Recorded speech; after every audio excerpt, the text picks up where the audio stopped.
Hi there, I'm Nick Sala. Now let me just ask you, are you starting to maybe be in a situation where you're really doubting yourself? Maybe that you're really finding it hard to make a decision?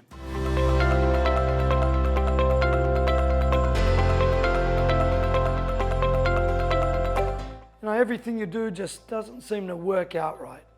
Well, if this is you, I can tell you I've dealt with thousands of entrepreneurs, and this is a common thread in all of us. We're human after all, we're not machines. We have emotion that's a part of who we are as a being. So it makes sense that sometimes you just don't feel confident. However, you just can't stay in that space all the time, especially if you're running a business. You know it needs leadership. You know it needs decisions in order to grow that business, in order to keep that business afloat.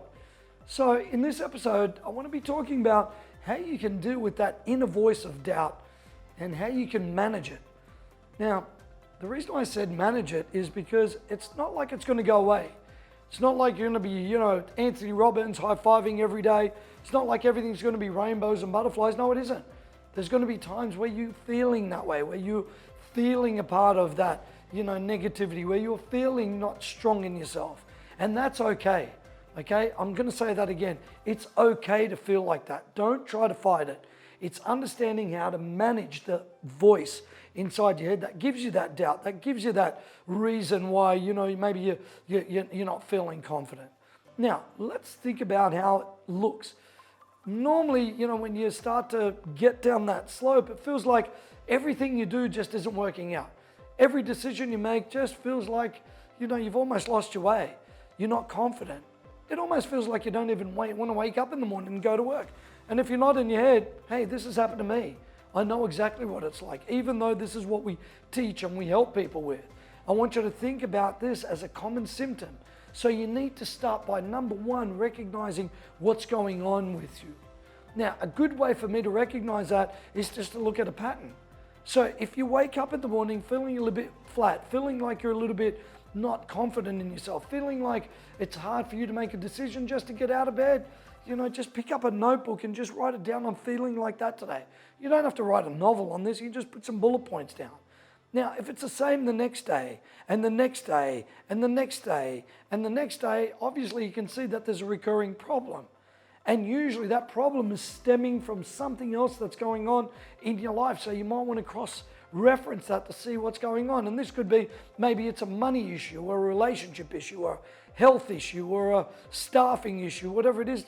Start to get to the bottom reason for why you're feeling like this. Why is it that you've made some decisions that haven't gone according to plan, and now it feels like that the only way that things happen is that, things will never go according to plan, so you don't even make a decision about it. Now let's take athletes as an example. All the best athletes in the world have had the misfortune of losing races. Or maybe is that the fortune of losing races, because every single time they doubted themselves and they lost a race, it only makes them better to become better. But how about every time that they won the race, they instilled in themselves that they could do it? How many comeback stories have you heard of people losing everything and then they came back because they didn't allow themselves to be in that space? So step one, write down what you're feeling and how you're feeling, so then you could see if it's a pattern. Step two, what I would strongly suggest that you do is to start to ask the question, is it true that every time I go to make a decision, things don't work out? And the answer is what? 100% no. Think about it. You make a decision, have a cup of coffee. Do you burn yourself all the time? And the answer is no. You make a decision to hop into a car and trust that that yellow line between you and the other car that's coming at you at 100 kilometers is going to be safe enough that people make a decision not to wander over. But guess what? You don't hop in the car and you freak out.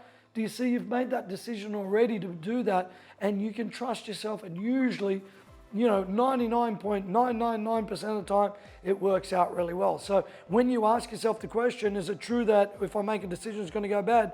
The answer is probably going to be no. So that tells me the third thing. It tells me that usually you've just started to conjure this up.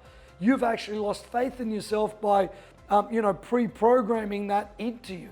And let me give you an example. Have you ever gone to the dentist or you're about to go to the dentist and all you think about for the 2 weeks leading up, oh God, that's going to hurt. Oh my God, they're going to pull this filling out. Oh, it's going to be really tough. And then you get there, they get it done and you go, well, that wasn't too bad at all.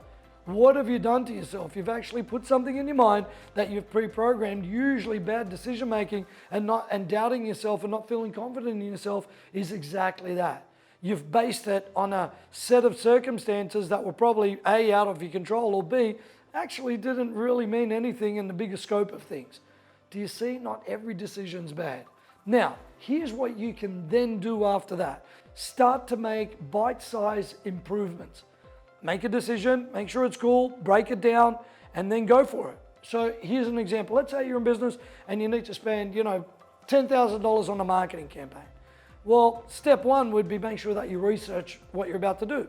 Step two, instead of spending the 10 grand straight up, maybe spend 1,000. Test it out, see what it's like. Step three, if somebody else is doing it as an agency, as an example, get them to test it for you, show you the results. So then you can make what? A favorable decision based on real evidence. Most people make a decision not based on evidence, and then that's it. They start to spiral and start to doubt themselves. So once you do in the bite-sized chunks, you're good. Step two is, guess what? Create rewards along the way. Hey, you made a great decision. It was a good day today. You ended up getting home safe again from your work. That's a good decision. Reward yourself. Hey, I went, had a great meal. Good decision. Reward yourself. It's down to this little nitty-gritty. And then number three is think about it like this, right? Practice until your confidence starts to grow. Practice makes perfect.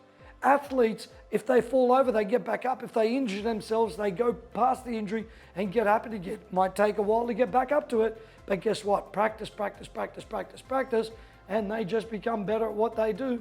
And eventually they build their confidence, and you get it. They win battles. They do amazing things. The world is ready for you to make great decisions. Why? Because it means that you're helping somebody else or you're helping yourself become better. Sound good? Okay, if you need any more help, just let us know. I'm Nick Seiler. Remember, the only way is up.